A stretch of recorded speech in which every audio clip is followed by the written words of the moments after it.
Hey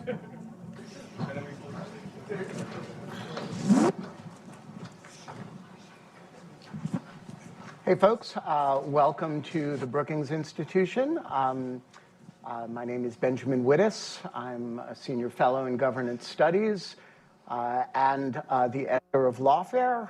I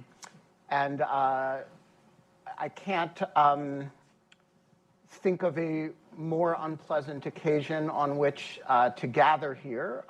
This is, as you know, the third anniversary of the beginning of the full-scale Russian invasion of Ukraine.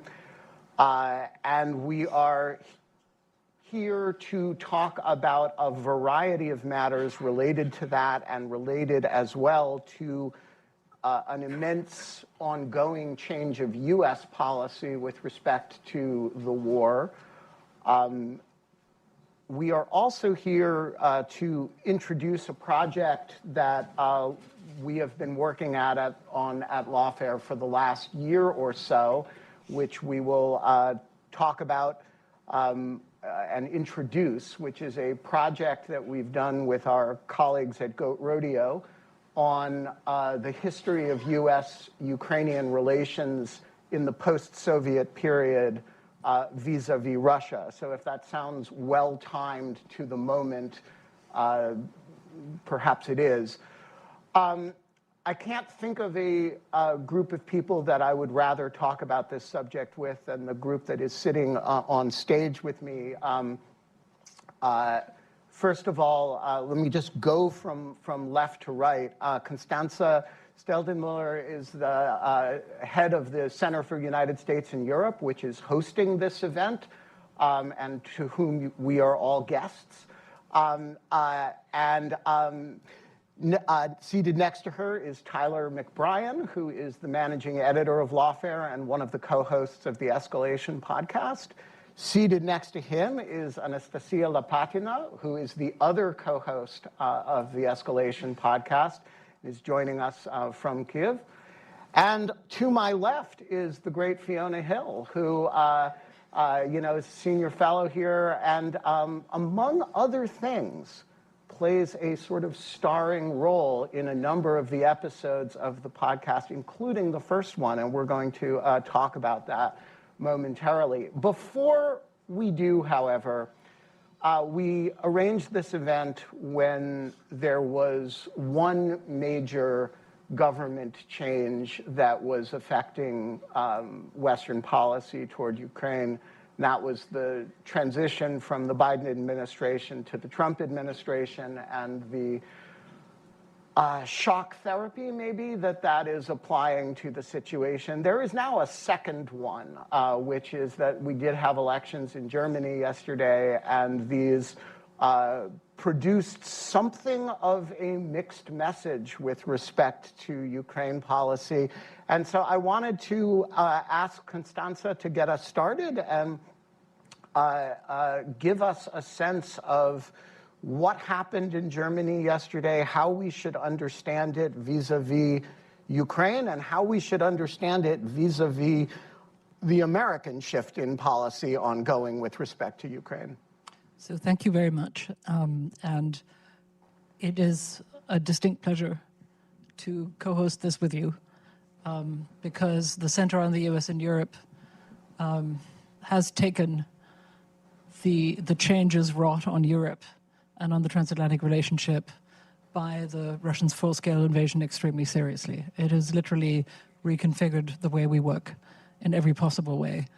And I couldn't think of a better thing to do today with a better group of people. So thank you. Well, thank you. As for the German election, I'm still processing it. But to those of you who occasionally follow the news, it will not have escaped you that the incoming new Chancellor of Germany, Friedrich Merz, has made some newsworthy comments, both yesterday and in previous days, on Europe's need for nuclear weapons, on what seems to him like the end of transatlantic relations, and so on. Suffice it to say that this is a Chancellor who, in all fairness, like his predecessor Olaf Scholz, is deeply committed to Europe and also to the transatlantic relationship and the friendship with America, except that he's committed to the old transatlantic relationship and the America that he grew up with. So the current shifts in Washington are, I think, going to make that slightly difficult for him. Now, I don't want to joke about what is a deeply serious situation. I have just come back from 3 weeks in Europe, and the real turmoil in the transatlantic relationship started with J.D. Vance's, the vice president's speech in Munich on Valentine's Day, February 14th. I was in the overflow of the overflow of the overflow room listening to it because every single participant of the Munich Security Conference wanted to hear it. And Fiona was there as well. And I think it is fair to say that Europeans were profoundly shocked by it. I have been making the rounds in Europe, not just in Germany, but also I'm coming from Stockholm.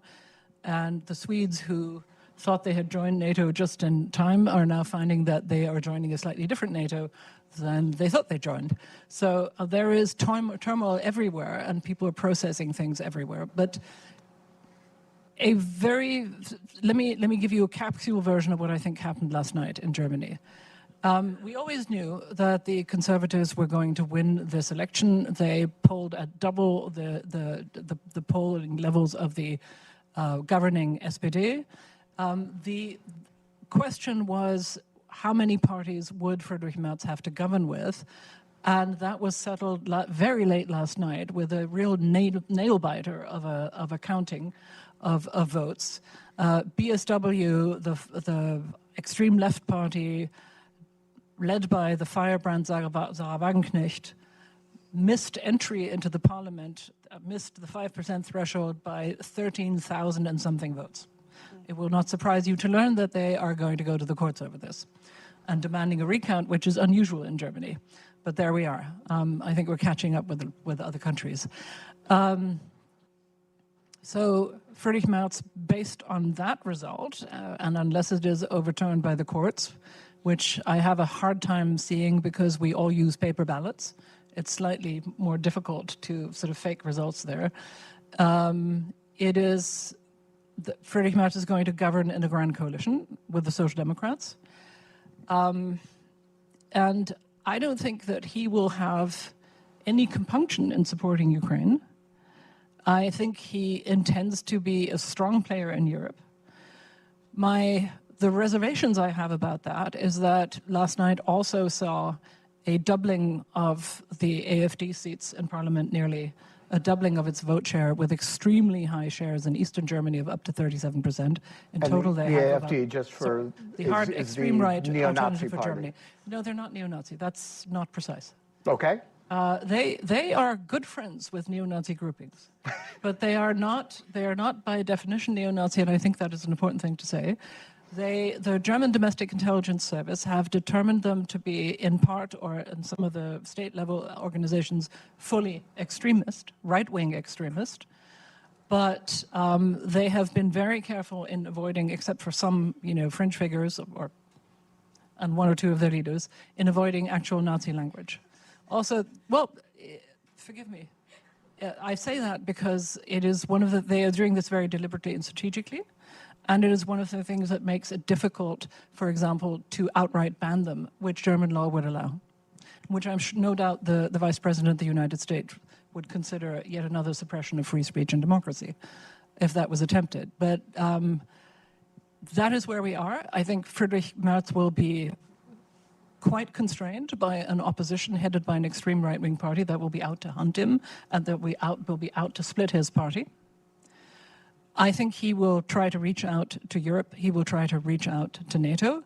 But I am going to put out there that ultimately I think he may end up being a transitional figure in what is going to be an ever more fragmenting German political landscape, and I'll leave it at that. All right. Fiona, you were also at Munich. Give us a sense of your impressions of where the United States is right now with respect to Ukraine and with respect to European interactions on that subject. Well, thanks very much. I would say it's great to be here today, but I guess for all of us it isn't really, is it? It's quite a depressing, as you said at the very beginning, anniversary and commemoration, especially for Anastasia and others who are from Ukraine itself. And I think before we, start to do this analysis, we just want to fully process, what Ukrainians have been through during this last 3 years. And I mean, this is an absolute tragedy for Ukrainians. I mean, it's one of the reasons that Anastasia and others are here.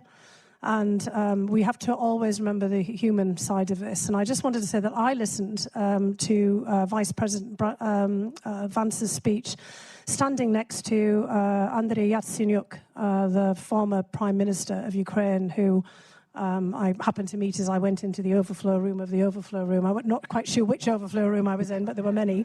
And I did actually try to attempt to intercede on his behalf with people who were guarding the main room to see if he could enter. I tried the old former Prime Minister of Ukraine routine for him, but it didn't work. So he was stuck standing next to me. And he literally turned to me and said he thought he was going to cry after hearing the speech. And this is obviously a kind of a man who's been through, quite a lot. So that will just, put things into perspective. There is a human side to all of this that we must not forget. And I want to, in a way, I'm going to answer your question, but I'm going to kind of flip it around a little bit, because it's what has the United States done to itself in the eyes of Europeans, which was really depressing to listen to. So I came to the United States in 1989, when there was a complete shift in the Cold War. And I came here with, I guess, starry, rosy eyes. I became a US citizen. I never thought that I would find myself in a position where I was listening to Europeans, and the UK used to be part of Europe, remember, before Brexit, and also, UK and other politicians talk about the United States as an adversary. And that was exactly what started to happen after the Vice President's speech. Because suddenly, it was as if a switch had been flipped. I was also standing next to a prominent member of the German Green Party, whose family were refugees from the former Soviet Union, who's extraordinarily well known. He said he was sick to his stomach. He never expected that the beacon, kind of a freedom and opportunity that everybody had looked towards from the kind of Cold War onwards was suddenly, basically lecturing Europeans about free speech, and also openly siding with, as Constanza has discussed, an extreme right-wing party. It was not something that anybody in that hall could have fully processed. Now, the Europeans also know that they have themselves, and this is kind of writ large, something to blame for this predicament and this state of affairs. So, like Constanza, I've been spending a lot of time going around Europe. 2 years ago, I lived in Germany for 5 or 6 months. Just after the so-called Zeitenwende, the period when the previous Chancellor Scholz realized that the world had changed rather dramatically after Russia's invasion. And it was also very sobering to see that there was a kind of sense of helplessness and paralysis in Germany over this, which, Merz is obviously the response to, in some respects, to those, Constanza says, a very fractured electorate. I've been spending a lot of time in the United Kingdom, my home birthplace. I still remain a dual citizen there. I've also just been in Paris, coincidentally at the same time that many of the European leaders showed up for a kind of an emergency meeting in the wake of the Vance speech. And like Constanza, Scandinavia, and all kinds of other countries in between. And there's a real feeling that the Europeans really mismanaged and wasted not just the last several years after the invasion of Ukraine, but the last decade plus since the Wales summit, where President Obama basically exhorted all of them to think about taking their own defence more into consideration and to all reach 2% spending of GDP. So that was 2014. That was coterminous with the first invasion of Ukraine and the seizing of Crimea. And now the realization has set in the kind of 10 years, that they're 10 years behind, being really serious about their own defence. So that was also that moment where it became obvious that basically farming out your security to the US was no longer an option. And they've been told that nicely for quite some time. Now they were told in a rather brutal fashion, not just by Vice President Vance, but also by new Secretary of Defense Hegseth, that Europe is no longer a priority for the United States. And we've always thought, when we're looking at Ukraine, getting back to your initial question, as we got into a war of attrition, and some of you will remember this from earlier discussions we've had here at Brookings and all kinds of writings that various people have had, that the one way that you get a shift in a war of attrition is where the external environment has a major change. And this has been the major change, not, as many might have hoped, a shift in the dynamics inside of Russia, which has been a bit of a solid rock for the last 25 years and remains so. Putin hasn't really budged in terms of his worldview. But the shift has been here in the United States. The United States, as we all know, because we've been living in it, has been in a process of constant change for the last 25 years, going back to 9/11, the interventions in Afghanistan, invasion of Iraq, etc., etc. I mean, we have been literally all over the place. And finally, it's the United States that has changed. And in Moscow, the feeling is the United States has converged with Russia and with Russian views. And that's what shifted the entire dynamic. And so that's actually where we are now with Ukraine. The United States has shifted, and Europe has realized that if it wants to be serious about its own security, and also about a long-term settlement for Ukraine, which is essential to European security, then they need to change as well. And that's going to be the big question as we look ahead. We have President Macron of France coming into town today. He may already be here. He's not joining us, as I learned, for our he's for our welcome session. on the stage. Yeah, it would be great to hear from him, but I'm sure we'll be hearing plenty from him. And we've got Prime Minister Starmer of the UK coming in on Thursday. And the writing is very much on the wall for everybody that Ukraine's future is also the future of European security. And the Finns and the Swedes, who did join NATO, also joined precisely because they realised that you need to have a new look of European security. And the Finns, let's just remind ourselves, are actually all ready to go. They are probably one of the best equipped, most battle-ready at all times militaries, because they had the Ukraine experience back in the beginning of World War II, when they were invaded also by the Soviet Union and had to fight them off all on their own. And they've never, basically lost that dynamic and that importance. So I think it's a really consequential time today where every chicken has come home to roost. Yes, thank you. I want to pick up on something you said at the beginning, which is that we have to not forget the personal tragedy and experience of Ukrainians in this conversation. And so, Nastya, I want to ask you to tell us two stories. The first is, what were the circumstances in which you learned about the American change in policy? You literally were on your way from Kiev to here to do this event and to launch this podcast when all of a sudden the United States switched sides. So first of all, I want you to just tell us about that experience. And then secondly, in the back, although she may be here, is your one-year-old daughter. And I want you to tell us the circumstances of Ava's birth. It will be relevant, I promise. The details may not be important. We'll admit the gruesomeness of it all, but thank you, and thank you for arranging all of this. It's amazing to have an opportunity to speak about it all. So, yes, when I don't think Trump decided to flip a switch. When a bunch of Ukrainians realized who he actually is, that's more like it, I was somewhere between the 3 trains and 2 planes and the 4-day-long travel from Ukraine to here. And I couldn't help but think that, my whole life, I've had an image of the U.S. as this kind of, standard of what is right and what is good. And when the Revolution of Dignity happened in Ukraine, I was tiny. I was 12 or 13, and that's sort of since then I have conscious memory of my life and what's right and what are my values. Yeah, it's 2014. Yes, and since then, I've always known that, like, this is who we are as Ukrainians. We align ourselves with the West. We look to the US for guidance. We look to Europe for guidance. This is what's right, and what's on the East is very, very wrong, and we never look there.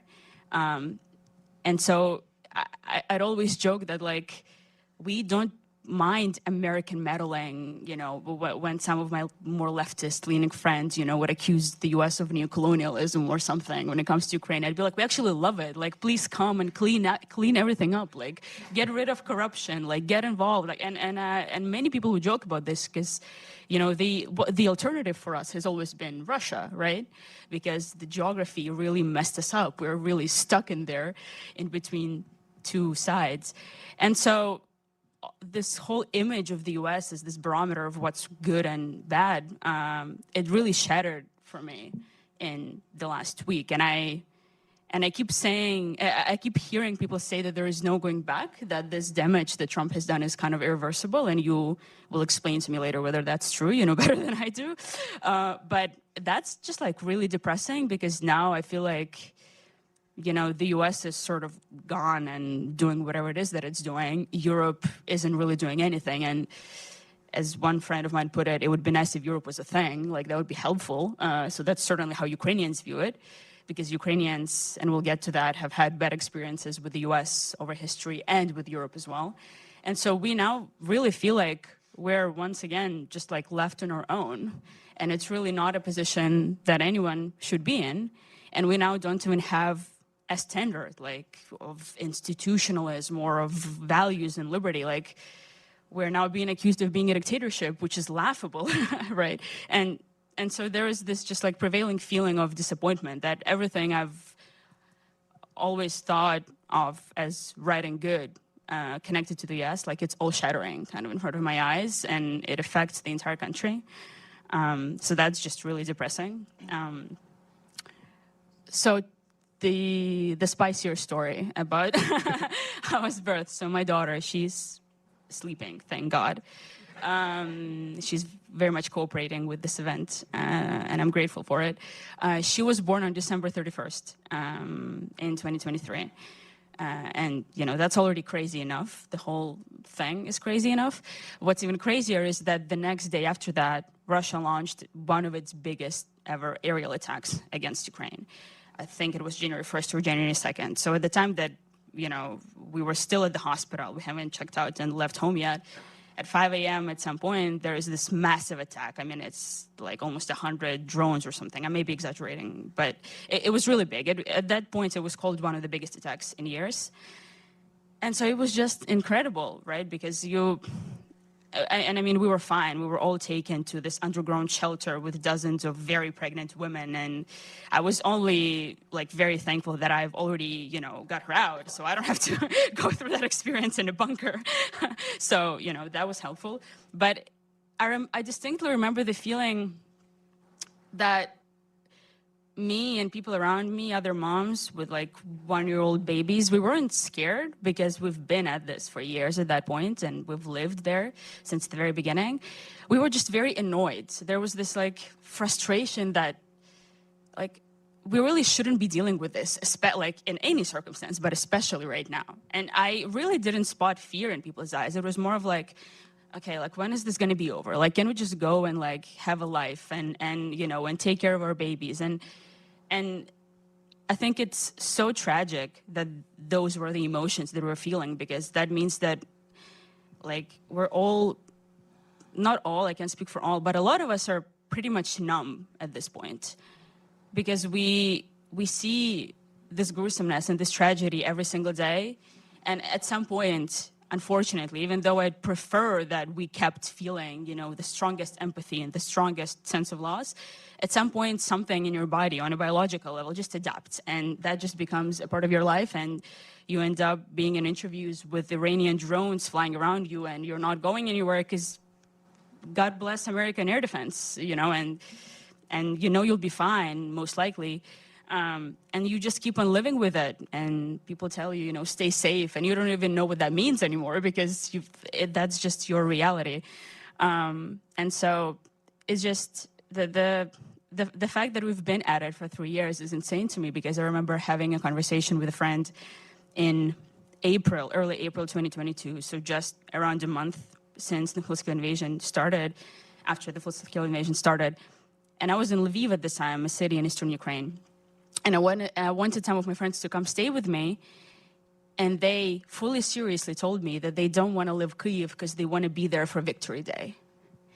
And so my friends didn't come because they had this distinct feeling that they were on the precipice of this historic moment, right? They were ready to march through Hrishatik in their vishvankas and flags and celebrate it. But now it's 3 years later, and I'm, sitting here, and we're going to talk about how our biggest ally is turning into something of an enemy. And so, that's, I guess, is where we're at. So I just want to say, if that sounds dramatic, Nastya is actually understating it. I woke up that morning to a set of texts from her, which I think I still have, that this was January 1st, 2024. And the first one said, the good news is I have a beautiful baby girl. The bad news is I'm in a bomb shelter under the hospital with a whole bunch of laboring moms. And you don't know what to think, because on one hand, it's a hospital. No one targets a hospital, but then you're like, no, they're Russians. They actually might because deliberately there was target an attack hospital. on a maternity hospital at one point. Yes. And so, all right, well, I don't mean to be glib, but the good news is we got a rip-roaring podcast out of it. So Tyler, you're gonna set this one up. Yeah, no, I mean you smooth, Ben. Thank you. You gotta take lines where they present themselves. So Tyler, tell us a little bit of the story of escalation and how this project had its genesis and where it came from. Give us a little bit of the sort of institutional history of the project we're releasing today. Yes, thanks, Ben, and thanks to everyone. I'm honored to be up here with this panel. I think the past 3 weeks especially have been a bit of a proof of concept for escalation, to say the least. This podcast started, I guess 3 years ago, you could say, with the full-scale invasion. And about a year in, maybe, I had joined Lawfare as managing editor. The biggest story in foreign policy in the world at the time, and in many ways still is, Russia's invasion of Ukraine. So it just seemed like, on the one hand, an obvious choice to think about how we could tell the history of the U.S. and Ukraine and how to explain what we were seeing. I am certainly no Russia expert. I'm no Ukraine expert. So it's not surprising that I was surprised at the full-scale invasion, but I got the sense that even people who have been watching this closely were also surprised. So we wanted to answer that question. Around that time, I believe, Nastya had been doing amazing reporting for the Kyiv Independent, and Ben was hosting a show called Live from Ukraine, and Nastya had joined one of those episodes. And what was really important, I think, of that show was to get a sense of what it was like for Ukrainians in Ukraine at the time. I think this conflict especially has been the victim of a lot of misinformation and revisionism. And so a podcast that really lays out the history of the U.S.-Ukraine relationship, we felt was so important to set the record straight. And I'll just say one more thing, that working with Nastya over the past year, I think you got a good sense of how it was a really healthy dose of perspective every time I was maybe feeling tired and trying to finish up an edit or something. And it was quite humbling then to have someone on the other end of Zoom who is 8 years younger than I am, has an infant, is under bombardment, is in an air raid shelter. And I think that's also what we're trying to do with this podcast, is really drive home what this experience is like and what the stakes are. So I want to, one of the key voices, perhaps the key voice in the first episode, is Fiona, who tells this incredible story about that I think most Americans have, if they ever knew of, and I certainly did at one point because I lived through it, but I had completely forgotten about it, which is how reticent the United States administration was about the idea of Ukrainian independence to begin with. And one of the themes that we've been exploring in the podcast is this recurrent cycle of American policymakers not being as fully on board for the idea of an independent Ukraine as they later imagined themselves to have been. And a lot of these episodes seem to involve European cities that begin with BU. But this one actually involved the president going to Kyiv and making a speech not quite against Ukrainian independence, but almost against Ukraine. I'd say it was against. Just saying. It was certainly not for. And so, Fiona, take us back. You have this incredible line in the first episode where you say, you know, I graduated from my master's program, and then the field that I was in went out of existence a few months later. But tell us the story of President Bush and his speech to the Ukrainian parliament. You know, I'm catching the eye here of an old colleague of mine, Marcia McGraw-Olive, who will remember all of this very well. We worked together at the Eurasia Foundation. You know, back in the early 1990s, it kind of kicked off thinking about this new transformed landscape after the collapse of the Soviet Union. But yes, I did a master's in Soviet studies, which soon became history, and I did a PhD in history afterwards, thinking I needed to rapidly retool after I got my degree in the June of 1991. At the same time as Edward Shevardnadze, the last foreign minister of the Soviet Union, was getting an honorary degree at the same ceremony, and was looking very perplexed, you know, sort of sitting on the stage. And he was soon to be the first president of an independent Georgia. So I mean, this is taking us back, you know, a long time to 1991, because by the end of that year, the Soviet Union had it hadn't really collapsed actually, and that's actually something that's also very important to remember, that it got picked apart by some of the elites at the top, including Boris Yeltsin, the first president of an independent Russia, because they wanted to get rid of Mikhail Gorbachev, because they needed a reconstitution, a reform, a revamping of, it sounds a little familiar about where we're sitting at the moment, of the Soviet system. And the heads of the republics of Russia, Belarus, and Ukraine got together to basically dismantle the Soviet Union, intending to keep together in some part. But before that, as this starts to kind of move through the whole system towards this amazing and really kind of dramatic set of events, George H.W. Bush indeed goes off to Kiev and starts to make an appeal for, you know, the guys to keep the band together. And I mean, it's very interesting to think back on this. Next year, of course, is our 250th anniversary of the US's own independence, sloughing off the Mad King George and the United Kingdom. And it's quite remarkable to think where we've come in 250 years if we start to think about what that anniversary is going to look like next year. And yet we've had a hard time, despite the fact of being a revolutionary power, a power that's fought for its independence, of really kind of going along with others when they've come to that moment as well. And I think that's because in the meantime, the United States started to become something of an imperial power itself over time. After being helped by the French to keep the Brits, you know, kind of out of the picture again, you know, during the whole period of 1812, etc. You know, after that, we kind of moved on, you know, pretty much doing the same thing as other great world powers were doing at the time too, expanding our territory, etc., etc. And so George H.W. Bush is feeling very uncomfortable at the idea of a really kind of what he fears will be, and he was quite right in many respects, a chaotic becoming a part of the Soviet Union. We've always told ourselves that in fact, it was almost violence and conflict-free, and that was not the case at all. And in fact, what we're still in the middle of is the wars of the Soviet succession. And so this is kind of like 1812. It's, you know, kind of the whole uproar all over again, because Ukraine had been independent, you know, for 30-plus years by the time Russia tries to kind of take it back in the fold again. And in some respects, remember that George H.W. Bush had been the head of the CIA at one point. He might not have been far wrong in thinking that we were heading, you know, to some kind of, you know, disastrous outcome down the line if all of this kind of came apart.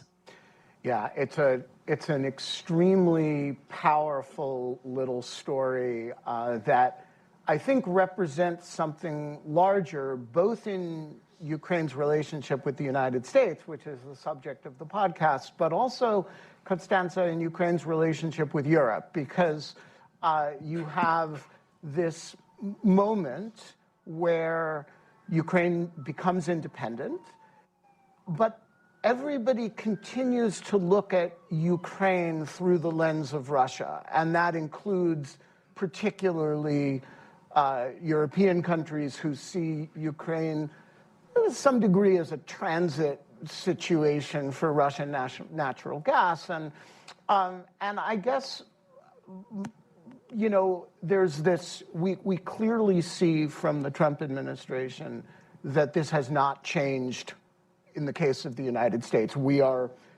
back to thinking of Ukraine as something that you negotiate directly with Moscow about, without even having Ukrainians at the table. Has Europe learned the lesson that we clearly have not learned? All right. I knew when I signed up for this that I was going to be the damn European on this panel. No, you're the blessed European on the... Are you kidding? That's all right. It's all good. Look, I think there is a lot of fair criticism to lob at Europe and at Germany over its behavior in the past 10 years, including the fears of the Scholz-led coalition of escalation, right? That said, I do think that circumstances have changed completely. The other place I went to before the Munich Security Conference was Brussels. I spent 3 days running around NATO, the European External Action Service, and the European Commission. And I think, you know, well, before I get to that, I want to perhaps say something slightly more personal, because Anastasia, like you, I was a reporter for a long time, and my time as a reporter began in the years after the fall of the wall. But because I had trained as a lawyer and as a human rights lawyer, my paper said human rights stories, Rwanda, the Balkans, Afghanistan. So I spent a lot of time covering war crimes and finally war crimes tribunals. And I am angry every time I read about Russian bombardments of Ukraine. I wake up angry every bloody morning and I go to bed angry about this, right? This is not okay, right? And I think I can tell you that many of my fellow Europeans and people in my field feel the same way. A visceral, profound anger at Russia. There is no going back for my generation, right, to a comfy relationship with Russia that goes over the head of a country that has been attacked and is attacked every day. I want to make that very clear, okay? I also want to say, Anastasia, that if we are completely fair, some of those air defenses that are protecting Kyiv right now are Danish and German. Yes. Right? And yes. And exactly. Norwegian. And yes. right. And so, and if you look at the numbers, we have the President of the United States currently telling us that we don't do anything for Ukraine financially or with military support. I think we all know that if we look at the numbers, those tell another story. And Sweden just made a major commitment. Yeah, over and the Danes and so on. I mean, and I will say the other thing here that's operating here, apart from profound anger, right, about what is being done to Ukraine, and the lies being told about that in Moscow and elsewhere, is of course in Washington now. Why don't you just let me put it my way? The other thing that, of course, is motivating Europeans is a very real, very visceral fear about the degree of Russian disinformation and sabotage in Europe and in Germany. There was especially an amount of meddling in the German election that we have not seen, I think, since the Cold War, and maybe not even then. And the intelligence services across Europe, but also in Germany, even in Germany, I should say, because they were long very reticent about this, have been extremely forthright in calling this out and attributing it immediately. And I think the Russians are have stopped bothering trying to hide their signatures. The people I met in Brussels were working day and night. We're working day and night to cobble together support for Ukraine. We're working day and night to cobble together additional money for European defense. And we're working day and night. And literally, I mean, one of my meetings started at 9:15 in the evening, not in the morning.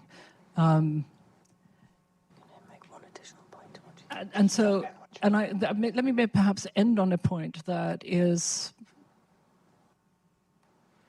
easy to, I mean, it's easy to say that this is all performative, but the entire European Commission and its leadership and the leader of the Council and 13 heads of state are today in Kiev to mark the anniversary. That has to turn into policy, right? That has to turn into money. That has to turn into more weapons. But I think it would not be quite fair to say that that's not meaningful, right? All the people that I met meant it deeply, and I think my generation knows that this is the conflict of our lifetime, and that the future of Europe depends on its resolution in favor of Ukraine.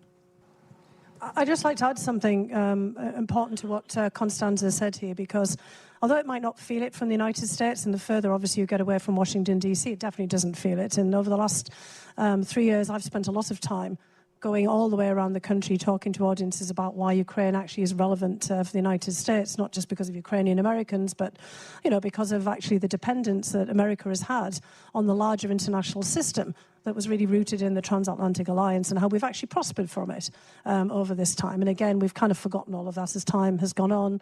I mean, in the UK, they forgot about why Europe was relevant and, you know, very blithely voted for Brexit, you know, for example. So it's not unheard of to kind of, you know, lose the plot over time and forget about where things are.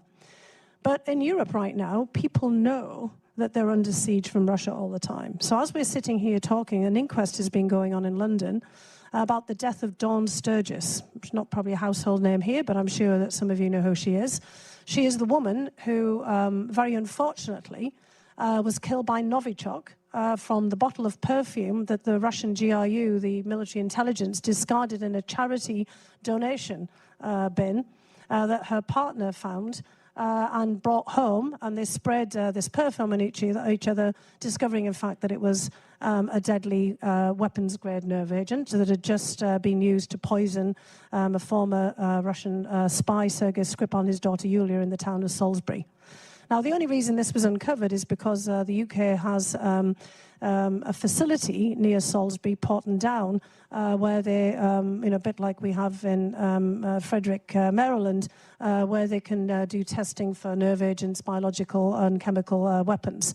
So only 8 countries knew that this Novichok even existed. So it was by chance that this, you know, actually happened there, and it was able to be revealed. And this is only one, of course, of assassinations that have taken place on British soil. There was Alexander Litvinenko, who was poisoned by polonium, again, a radiological agent, so the first dirty bomb that was used on British soil, and also spread polonium all the way around the United Kingdom. There's lots of evidence of intervention in pretty much every European election. Constant assassinations, exactly, in the Tiergarten, and, of course, constant attacks on critical national infrastructure through cyber attacks. In fact, the biggest threat to Europe today is the critical national infrastructure and pipelines and cables under the Baltic Sea, the Estonians, the Swedes. That's a bigger threat than the threats to our freedom and democracy. Etc. And so all of this is real in Europe. So Europeans know that what Ukraine has experienced, the destruction of its critical national infrastructure, all of the interventions that have been made in Ukraine's politics before is what they're facing as well. So although, again, we may be remote here, it doesn't feel remote in the US. And I would say if you look actually now in polling that I saw like last week in the UK, for example, where, of course, the relationship with the United States is extraordinarily important, 48% of people said in a poll that it was more important to stick by Ukraine than it was to improve the relationship with the United States at this point, 48%. In terms of favouring sticking by the United States, it was in the 20s, 20%. There was a lot of people said they didn't know because it's a hard, point to be put. But we're seeing really a shift here where people in Europe now see that their situation is on the line. So again, that rupture that we mentioned before is real, and it's a really sobering thought. And again, as I said before, chickens have come home to roost. A lot more should have been done. Many of us have been putting this, on the agenda for Europe for a long time.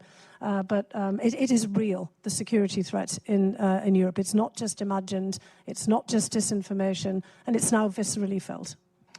So Tyler, I want to ask you, I referred earlier to this cycle that began with what came to be called George H.W. Bush's Chicken Kyiv speech, so named by the columnist William Safire, in which sort of Ukrainians expect American backing and they don't get it at the level that they expected or that we promise it. And this is we may be going through what I think is the sort of fourth and most dramatic cycle of that, where we actually side with the Russians. But all of these episodes have to do with Ukraine's relationship with Russia. And one of the roles that you play in the podcast is kind of as the sort of naive American who's kind of never... It came pretty naturally. It's a persona because Tyler is anything but naive. But you're the guy who's like, gee, I didn't know this happened. Yeah, I mean, it's a good point. And to any other naive Americans listening or younger listeners, chicken Kyiv is used pejoratively, which is, you may not know because it's a delicious dish and it's a... But... No, I mean, you're absolutely right. It is the history of the U.S. and Ukraine since independence in 1991 has been one of misunderstandings and betrayals. And one of our episodes is called "The Worst of Both Worlds" because also features Fiona. Exactly right. In one of her prior lives. The New York Times had an editorial, I believe, over the weekend in which it condemns what they called a complete 180 in U.S. foreign policy toward Ukraine. And I was thinking that that's not maybe absolutely true. It's the U.S. You mentioned that the U.S. has viewed Ukraine for a long time through Russian lenses, through a Russian lens. There was a Ukrainian diplomat named Boris Tarasyuk, who we speak to on the podcast, who said the very same thing. He says that the U.S. always looks at Ukraine through Russian glasses and sort of plays by their terms. And so, it seems that the Trump administration is looking at this history and picking the worst lessons and accelerating them and acting on that. I will say, though, that there was reporting, I believe, this morning out in Bloomberg that the U.S. may commit to a sovereign Ukraine in the negotiations, which is heartening. Whether or not they listened to the first episode of Escalation, I'm not sure. I can't confirm or deny that, but it just seems like that's obviously the bare minimum. But it is. Can I just point out that we've done that before? Like, that's the Budapest memo, right? Yeah. And this will be less of the sovereign Ukraine than it started out with 3 years ago. Yeah, so, exactly. So walk us through a couple of those cycles, because there are, as I joked earlier, they do tend to be named for cities in Europe that start with BU. The first cycle is the independence of Ukraine itself, right? The Chicken Kyiv speech. The second cycle comes only a few years later. What happens? Right, so I believe you're referring to the Budapest Memorandum, which I think maybe a few years ago, you ask Americans who are very well versed in foreign policy and in U.S. foreign policy history it's not a household name, let's put it, but in Ukraine it very much is. And by the way, the only moment of true comedy in the entire podcast is at the beginning of the second episode, where our producer Max, who's sitting here in the front row, asks a young Ukrainian activist who is sitting back there, Maria Hlitin, what do you think of the Budapest memo? and she exclaims, "Oh my God, it's a total fail." You know, this is something that is not in the consciousness of the average American, but you ask a Ukrainian about the Budapest memo, this is fresh in the front of their mind. You have to hear how she said it, though, for full drama. So make sure to listen to that. So to catch us up to speed, in broad strokes, after the fall of the Soviet Union, a large part of the nuclear arsenal left by the Soviets actually was in Ukraine. They couldn't really operate it. A lot of the command and control was back in Moscow. It was very expensive to maintain.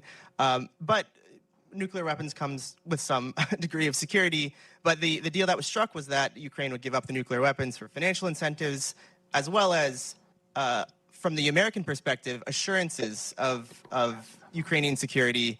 From the Ukrainian perspective, I think there was an understanding that it was more of a guarantee. There was two different translations, actually. And I think this is emblematic of the relationship. The U.S. wanted some sort of ambiguity to give it more room to maneuver, but that maneuvering, or that room only left room for Russia to take advantage of the ambiguity, basically. And I'll also just end by saying, you know, in learning about this, I think it was very important for Ukraine to give up nuclear weapons. Nastya disagreed, and we sort of had this thing come where it was a microcosm of the U.S.-Ukraine relationship every time we would argue about an episode in the narrative arc and everything. But I think the Budapest memo is a great example. Yeah, so one of the striking things about that story, when we talked to diplomats at the very senior levels, when we talked to people who were literally, in one case, my sister's college roommate, who was a 22-year-old diplomat at Embassy Kyiv at this time, is how guilty they feel about the Budapest Memorandum. And, you know, there's actually sound from Bill Clinton talking about how much he regrets it. It's a remarkable thing that I learned from the reporting of this, which is just how many people have regrets about what we did in that context. Fiona, there's another city in Europe that begins with BU, another European capital that where there was an understanding reached that you played a substantial role in a number of years later, that also shows up as one of these kind of recurrent cycles of are not being able to kind of form a coherent policy. Tell us about what happened in Bucharest. Yes, and I just wanted to quickly add on the Budapest Memorandum. I'd mentioned Edward Shevardnadze before. Edward Shevardnadze, when he was president of Georgia, had actually told his Ukrainian counterparts, see if you can keep one or two of the nuclear weapons. When they were giving them up around the time of the Budapest Memorandum. They're like, what do we do? Stick them in a closet, you know, kind of, because he basically, he had been, of course, the Soviet foreign minister, and he said he'd seen documents about what would happen if any of the Soviet republics had tried to secede. And he said you might find that they might come in handy later.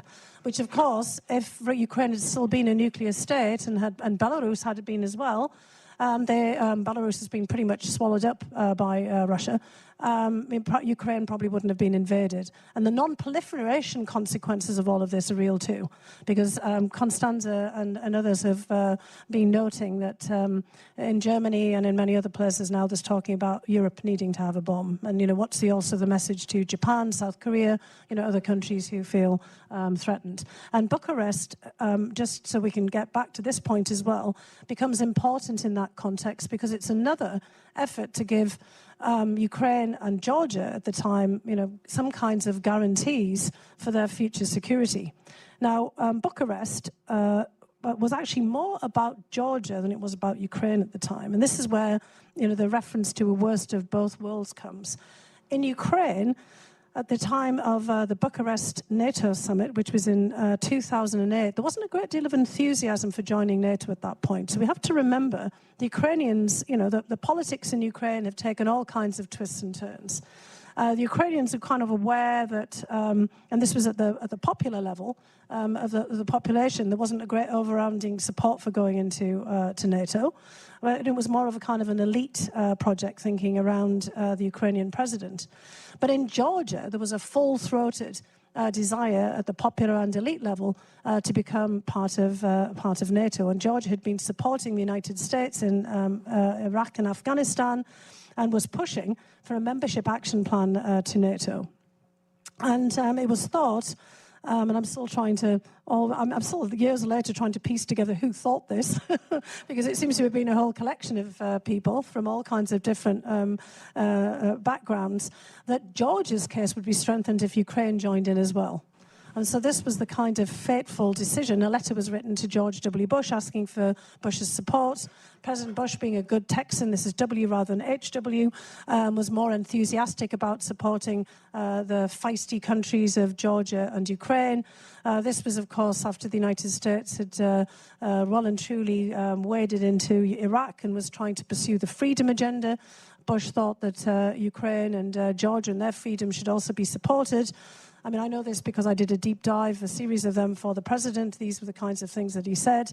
And he said that if they made an appeal and that on military terms they looked like they had the wherewithal to contribute to NATO, and Georgia already was, and Ukraine at that time, as we now know, actually still had a sizable and capable army, and certainly in terms of being able to, as we've seen over these last years, keep the Russians somewhat at bay, then he would support the membership action plan. The problem is, nobody else really supported it elsewhere in Europe.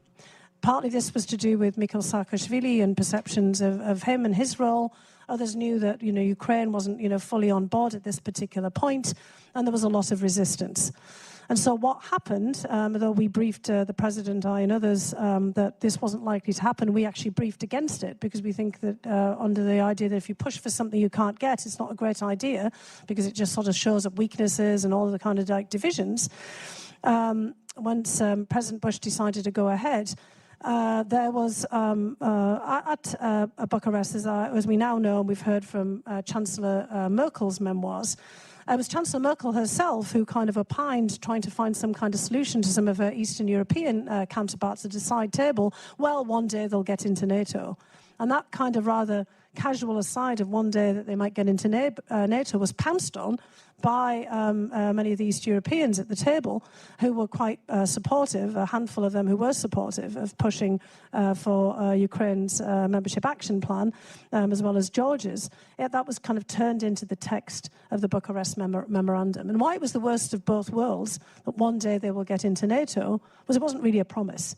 It was a kind of an open door, and Putin, of course, wanted to slam that door and jam everyone's foot in it and bash the door off, Ukraine and Georgia's face. And, of course, in August of 2008, Russia does invade Georgia at a pretext over, basically exchanges with peacekeepers in South Ossetia, which, frankly, myself and other colleagues have been warning for some kind of flashpoint in Georgia for a good year before that. There were certainly tensions building up between Georgia and Russia. And Ukraine realises at that point that it's completely and utterly exposed in terms of security. Membership Action Plan is not Article 5. It doesn't bring you any security at all. And the big flaw in all of NATO, as far as Russia was concerned, was it was backstopped by the United States. Because at this point, Europe hasn't really been contributing, as we all know, to the extent in which it was required. So all of this comes down to a single point of failure in NATO at this point, which is the United States' willingness to kind of really backstop Article 5. And from then on, Putin's trying to test whether the United States is actually willing to, in fact, defend any of its allies, because it knows and finds out pretty quickly, certainly not Georgia, and later on in 2014, certainly not Ukraine. Constanza, did you have something to add? Well, I just wanted to point out, since Fiona mentioned proliferation, right? There's been in my view, intellectually rather academic debate about nuclear weapons, just in case the Americans, for one reason or another, decided to pivot to Asia.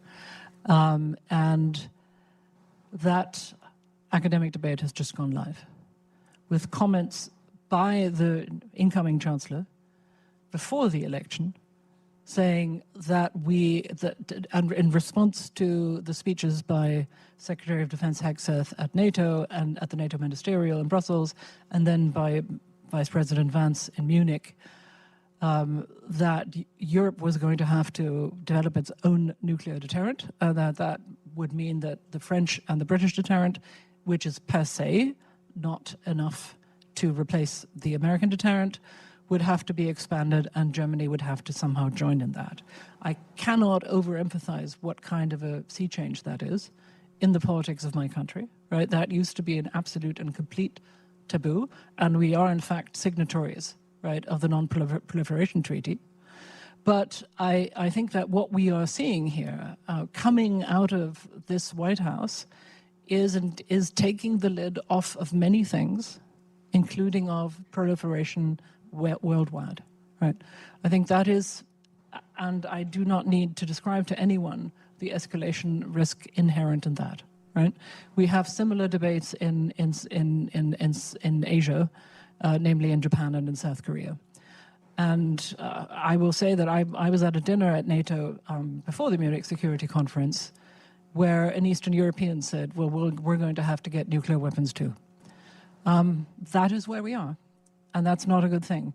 And let me end this by saying, I personally feel, not only do I think that that is ill-advised, but it is of course a response to the fact that Russia has successfully employed the threat of nuclear weapons use in its invasion of Ukraine, and that has served as a significant deterrent against escalation by both the Biden White House and the Scholz Chancellery. So you can understand the political mechanics of this. But the truth is that that discussing a European nuclear deterrent is in many ways a distraction from a much more urgent issue, which is our conventional deterrent deficiencies, and the need to dramatically increase our defense industrial production and defense spending. So I just want to point out that there is a NATO summit in The Hague this summer, and there are a lot of extremely urgent questions hanging over that summit. And you can see from the calendar of EU emergency summits that is now beginning on March 6th, the Council, then a European Union summit, and in the third week of March, I think you will see a ticking up of news out of Brussels and out of Europe on developing an independent deterrent of whatever kind. All right, we're going to go to audience questions momentarily. If you have a question, flag for me. If you do not formulate your question in the form of a question, or you prattle on, I will cut you off with a shocking lack of due process. Please do wait for the mic. And while we are, he who moderates most aggressively keeps the show going. While you wait for the mic, I want to ask Nastya one more question, which is, in this conversation, we have focused a great deal on American follies and betrayals. But, in the podcast, we actually spend a bit of time on some Ukrainian follies, and Fiona alluded earlier to the politics of Ukraine being a little bit all over the place. So as a Ukrainian who was not born when any of that happened, some of it, some not of all. it, yeah, some of it was more recent. Tell us a little bit about the experience of looking back on Ukrainian history in the course of doing this work. That was actually extremely fascinating for me because, as you said, a lot of it I haven't lived through. But I was walking into this show with, being aware of the responsibility of, spreading Ukraine's message. And that's why we have an American co-host and a Ukrainian co-host. I had to make sure that Ukraine's history was written right and given justice. So we covered a lot of extremely important topics that are underreported or that Western audiences don't understand. Like, for example, we spent a great deal of talking about language politics because everyone is utterly confused about it. So we had to explain it. But yeah, there were moments where it was very uncomfortable for me and also quite eye-opening that actually it's not just evil Americans who messed it all up. And I mean, I'm exaggerating, of course. I always knew that's not the case. But it was very interesting to see that Americans and Europeans had their great deal of problems, but also very often the Ukrainian government has messed up badly again and again, and we really made ourselves look unreliable, corrupt, and often a lot like Russia as well. And so that was very interesting and very important for me as well to, hi baby. And so it was very important for me to, of course, be as objective and as truthful as possible, you know, and to put my Ukrainian hat off and my journalist hat on. And I'm proud of all of the work that we've done, and I think it's going to be amazing to see that each issue that we've covered, each summit, each city, each event has these two distinct viewpoints of it and kind of two routes from the American and Ukrainian point of view. So I really hope all of you enjoy it. So we have a lot of people who want questions. So please keep questions brief. And if you can direct them to an individual, that would be great. Sir. Michael Lasher, I'm with The Insider. This is probably for Fiona and Constance. The United States government was in possession of at least an approximate Russian invasion plan in October of 2021. The Russians knew we had that plan because Bill Burns went to Moscow and told them. Russian Kremlin-controlled domestic media was showing in the 3 months before the start of the invasion all of the airplanes coming into Kiev with javelins and NLAWs and Stingers, and they were portraying Ukrainians as preparing for war. The 21st of February at the Security Council meeting. We need this to head toward a question. Yep. Shoigu talks about how Ukraine is armed and prepared for war. And on the evening that the Russians are actually sent in, the soldiers are woken up in the middle of the night, they're stripped of their cell phones, they don't even see Putin's announcement of the special military operation in which he calls Ukraine a hostile anti-Russia pumped up with modern weapons. Okay, we need a question. Does anybody think that was weird? I don't know how to interpret that. Well, if we think about the preparations that Putin, I mean, look, I know this period inside out because I was constantly being asked to comment on it, and I was watching these things very carefully. I mean, the Russians were preparing the ground, as we knew, for what they were calling a special military operation, and they wanted to have a pretext. There were a number of other things that were happening around this time. I mean, given all of the machinations in Ukrainian politics, in this kind of period, a gentleman named Viktor Medvedchuk, who is a Ukrainian very close to Putin, and Putin is the godfather of Medvedchuk's, one of his daughters, was also basically arrested by the Ukrainians. And Putin is always one person never to let one of his men go. I mean, if you know Mr. Krastikov, the assassin in the Tiergarten, one of the reasons that Evan Gershkovich and all kinds of other people were taken into custody was to basically trade for Mr. Krastikov, and that kind of worked as well. So there's all kinds of things happening that are kind of certainly affecting Putin's calculus about the reasons that he wants to go into Ukraine, because he feels, irrespective of what you're describing there that's showing out on Russian television, is that Ukraine is getting away from Russia's grip. And this has been going on for a very long time. In 2014, when Russia moved in to seize Crimea, there were also efforts to take not just the Donbass, but also Ukrainian cities back all the way down to Odessa. So if you want to go back and look at YouTube and all kinds of other missives for 2014, you will see that Russia had launched a campaign called Novaya Rossiya, New Russia, to retake the territory that was first brought into Russia by Catherine the Great. If we go back to 2006, Russia turned off the gas that was transiting across Ukraine. And if we go back to the early 1990s, before you were probably paying any attention to what was going on in Russia, there were all kinds of assassinations of Crimean Tatars and Ukrainians because Russia didn't want Ukraine to pull out of the Commonwealth of Independent States. Now, I'm going to be 60 next year, so I actually have a long memory. And I've been living all of this kind of stuff since basically the 1980s when I was a student in Moscow. My first visits to Ukraine were when it was still part of the Soviet Union. So I've been working on this issue for an extraordinarily long time.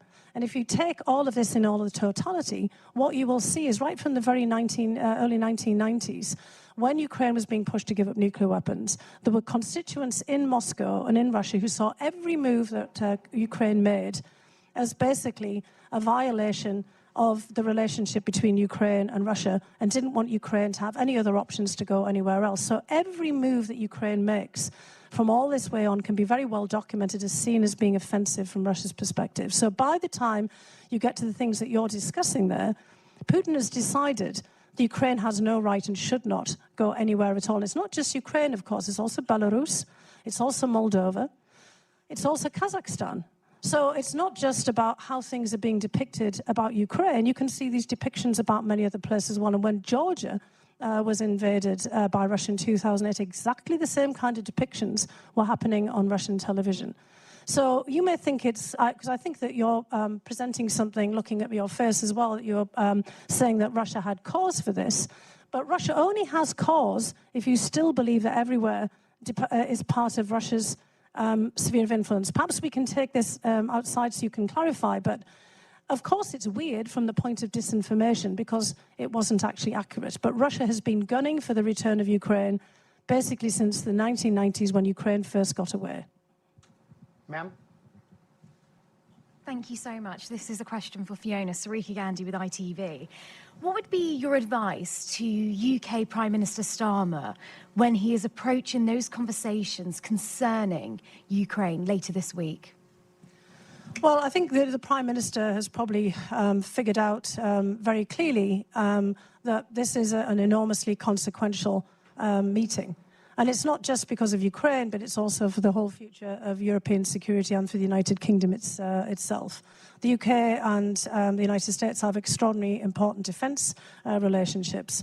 And it's going to be very difficult for European members of NATO to be able to make, basically the transition to taking charge of NATO as they are being exhorted to without some kind of transitional period or some bridging by the United States.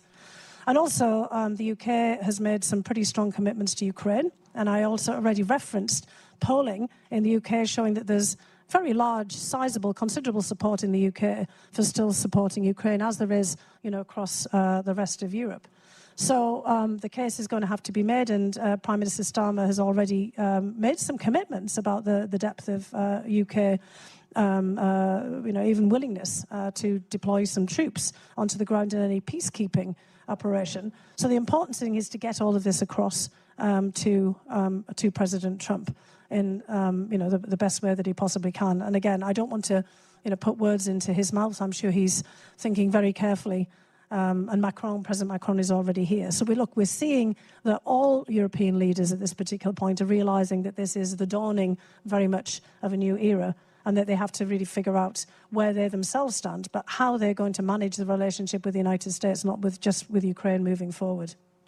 We have time for one more question, and it is yours. So let me thank you so much for an intellectually stimulating but also emotionally troubling discussion. I'd like Constance and Fiona to follow up on their points that there has been a reversal of the worldview of the United States and Russia vis-a-vis Europe. Could you contemplate how this could affect policies to punish Russia, assuming there's a ceasefire? For example, if the United States takes one approach to sanctions, to lift, but Europe doesn't.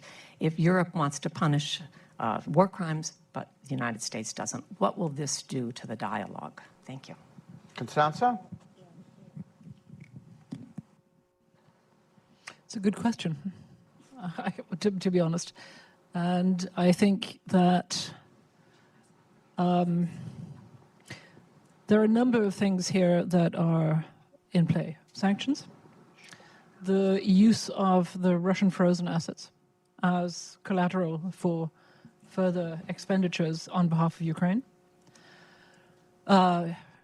Ukraine's EU membership, Ukraine's NATO membership, to which we have paid lip service, but which I think requires some sort of commitment. And then, of course, security guarantees of whatever kind. A German friend of mine, commentator, has said that security guarantees is a pompous word for further weapons deliveries, which at this point I think is a correct description of what we're talking about. There is still this proposal of putting European troops into the theater, most notably endorsed by Keir Starmer.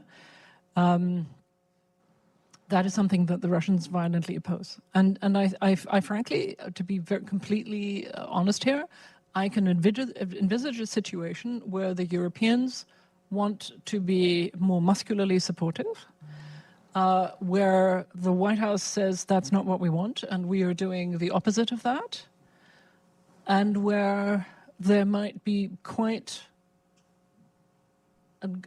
unpleasant conversations between the White House and individual European countries on whether it was advisable for us to do what we're trying to do.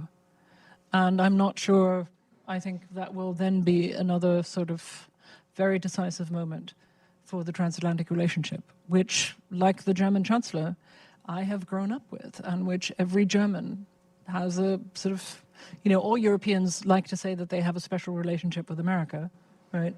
I think arguably German feelings about America, which was a benevolent occupying power for West Germany for more than 40 years, and then midwifed not just the reunification of Germany, but the creation of Europe whole and free through the enlargement of the EU and NATO.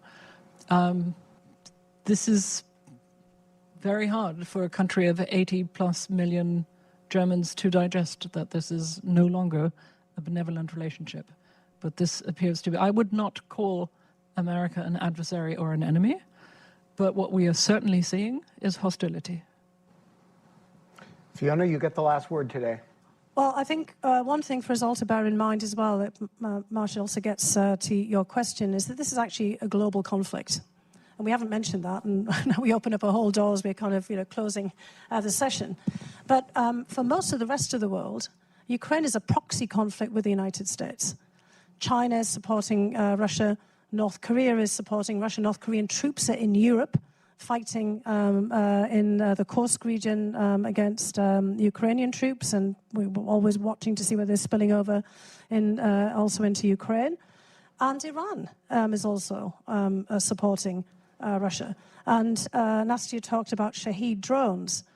Shahed is obviously the Iranian word for martyr, and Iranians are helping to construct drones on a mass scale in Russia, because the Russians don't have the capability of doing that themselves at the moment, with so many people at the front for this conflict. The peace talks that President Trump has called have been in Saudi Arabia. The Middle East I mentioned because of Iran there is very influential. One of the people involved in the talks is Kirill Dmitriev, the head of the Russian Sovereign Wealth Fund, who was also behind the scenes involved in the Abraham Accords. So you can see here that there's all kinds of linkages and points here. And South Korea and Japan have been supporting Ukraine because the South Koreans wonder that North Korean troops, if North Korean troops are being prepared or exercising there for some kind of action against South Korea. And Japan is extraordinarily concerned about what the implications are of China supporting Russia in all of this. So as we talk about a negotiation between the United States and Russia, we've left out all of these global dimensions as well. And the Chinese have told the Ukrainians, as I learned from one of the Ukrainian former foreign ministers, look, this isn't about you. It's never been about you. China was a massive investor in Ukraine before the war, and they said we'll invest again when this is all over, because this is really just about the United States. So as we kind of contemplate the way that we've flipped on Europe, there's a whole host of other discussions going on around the globe about what this war is and what the aftermath of it might be. Will North Korea, turn its attention towards South Korea? What will then South Korea and Japan be facing?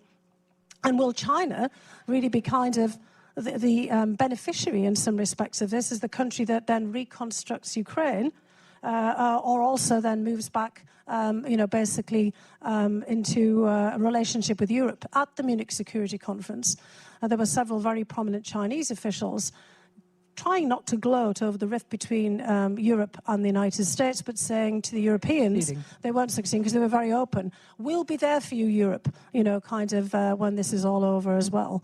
But they have also, China, been aiding and abetting the largest land war in Europe since World War II. And they were also on the other side of the war in World War II as well. So to be continued, I think. Yeah, indeed. We are going to leave it there. Please join me in thanking our spectacular panel. And please, if you could, remain in your seats while the panel evacuates the room and heads to a shelter underneath a local hospital. Thank you to Constanza, Tyler, Nastia, and Fiona.